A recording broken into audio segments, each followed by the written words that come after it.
Now, some people would say, and I am not among them, Mm. that why in this time of great political strife and ecological catastrophe and everything going on in the world, why should you be focusing on fools and clowns and tricksters and laughter? And I would say, why wouldn't you? Exactly. I mean, well, I think because, well, first of all, because we need a lot of laughter in the world at the moment, because the world is going through a crazy period.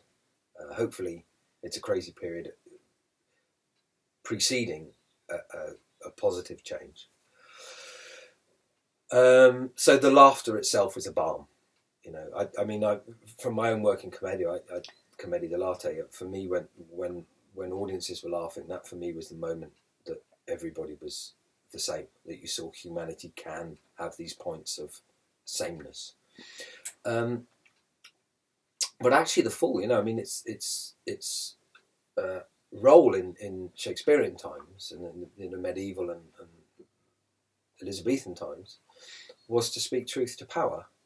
And God alone knows we need to be speaking truth to power at the moment. I mean, all over the world, we have mad people who are doing mad things with mad people supporting them. And someone has to stand up and say, the emperor has no clothes. Someone has to stand up and say, this is wrong. And you know it's wrong. And who better than a fool to do that? I mean, a fool is the one of the reasons a fool could do that in the old courts was because, in a sense, the fool had nowhere. The fool can live anywhere. It's that old saying that, you know, we're all in the gutter, but some of us are in the gutter looking up at the stars. And I like to think of that. That's an old Oscar Wilde quote. I think that isn't apocryphal. I think that is a quote from this.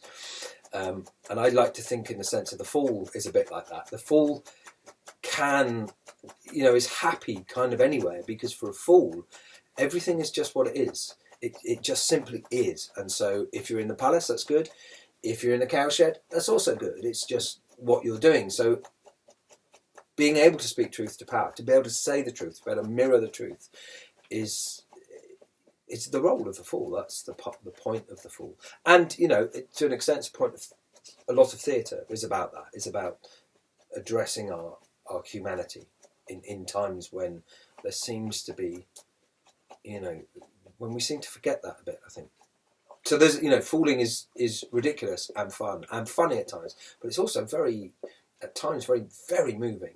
And it really does go into some darker areas, which is the whole point of in the training, kind of finding those areas in yourself and being comfortable with them, being comfortable, being able to play with them, even dark, you know, things that happen to you or dark ideas, being able to find something in them that you can play with.